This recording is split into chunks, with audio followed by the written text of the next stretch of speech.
يا أهلا وسهلا أختي جوخة، زيارة عزيزة وغالية. يا أهلين يا حبيبتي، وأنتي أعز يا رحمة. كيفك؟ كيف الأولاد؟ عساكم بخير وعافية.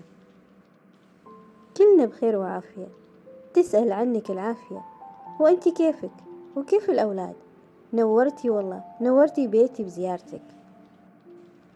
كلنا بخير والحمد لله. النور نورك حبيبتي، تسلمين.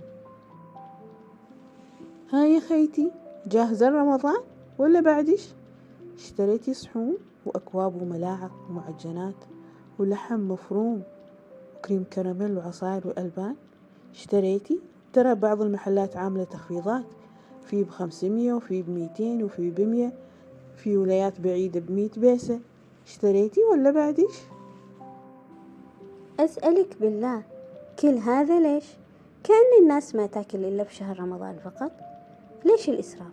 وفي الأخير ينرمي كل الأكل في الزبالة.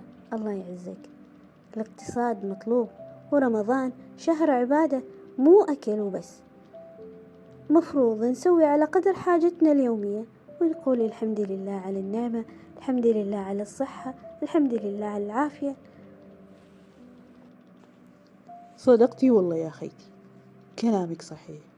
اللهم بلغنا رمضان لا فاقدين ولا مفقودين، وربنا يعيننا على قيامه وصيامه وحسن التعبد والتهجد فيه.